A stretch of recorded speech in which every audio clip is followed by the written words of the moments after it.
যেগুলো অ্যাটলিস্ট ৩-৪টা জিনিস দেখবেন। মাদক এটা একটা কঠিন আইটেম। যেমন আমাদের ধূমপান, ধূমপান থেকে আস্তে আস্তে মাদকটা শুরু হয়। ধূমপানের জন্য আইন আছে কিন্তু প্রয়োগ নাই। প্রয়োগটা কম্পারেটিভলি কম। ধূমপান ওপেনলি কেউ করলে ওটার জন্য একটা জরিমানার বিষয় আছে।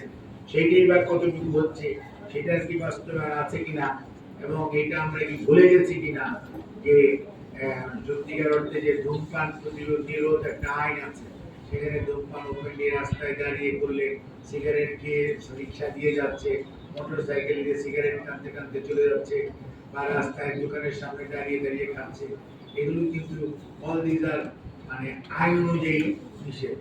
কিন্তু সেগুলো যদি 50 টাকা ফাইন হোক আর 100 টাকা 200 টাকা ফাইন হোক, যদি এটা করা হয় তখন মনে করবে যে এই কাজটা অপরাধ। অনেকে হয়তো জানেও না, অনেকে মনে ভুলে গেছে।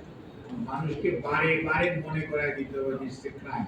একটা দেশকে সভ্য করতে হলে মনে রাখবেন, কয়েক দশক যাবৎ যদি আপনি চেষ্টা না করেন, তাহলে ওনাদেরকে আপনি সত্যিকার অর্থে সিভিলাইজড করা ইট ইজ রিয়েলি টাফ।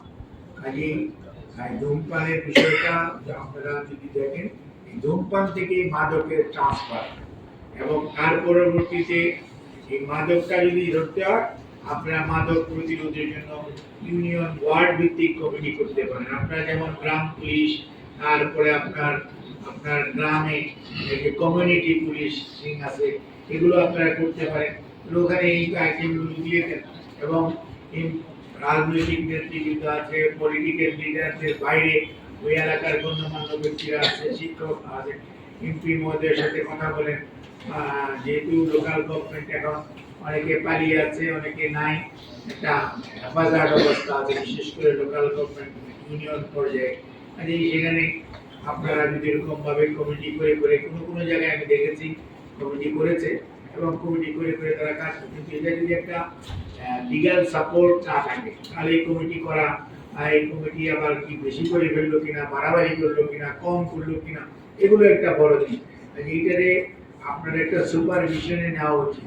বিশেষ করে ডিসি সাহেব এবং ইউনো সাহেবরা যারা আছেন, যারা বিশেষ করে ম্যাজিস্ট্রেসি যে পাওয়ারটা তাদের কাছে আছে, তারা যদি এটার মধ্যে একটু মানে সত্যিকার হচ্ছে অ্যাসার্টিভলি, যে মানে লোক দেখানো কমিটি করার মতো না, কমিটিতে যদি অ্যাসার্টিভলি ওয়ার্ক করে, এবং সেখানে যদি এমপি মহোদয়দের সাথে আপনারা কথা বলেন, আমার মনে হয় এটা আপনাদের জন্য প্রোগ্রাম বাস্তবায়নে খুব সহজ হবে, এবং উনি বুঝবে ওনার এলাকায় কোন জায়গায় কতটুকু কি করতে হবে না করতে হবে।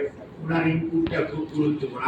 আর একটা দায়বদ্ধতা আছে, আমার দায়বদ্ধতা, আমাদের সবারই দায়বদ্ধতা আছে। আমরা কয়েকদিন পর আবারই ভোট চাইতে যাবো। আমরা যদি ওখানে খারাপ কাজ করি, আমাদেরকে মনে ভোট দেবে না। আমরা যদি ভালো করি, মানুষ আমাদের পক্ষে আবার ভোট দেওয়ার জন্য থাকবে। তাই কোনো জনপ্রতিনিধি চাবে না তার পপুলারিটি লস করে, যে কোনো ভাবেই। কাজেই তাদেরকে আপনারা কাজে লাগান, এবং কাজে লাগানো উচিত বলে আমি মনে করি। এবং এই জিনিসটা করলে বিশেষ করে মাদক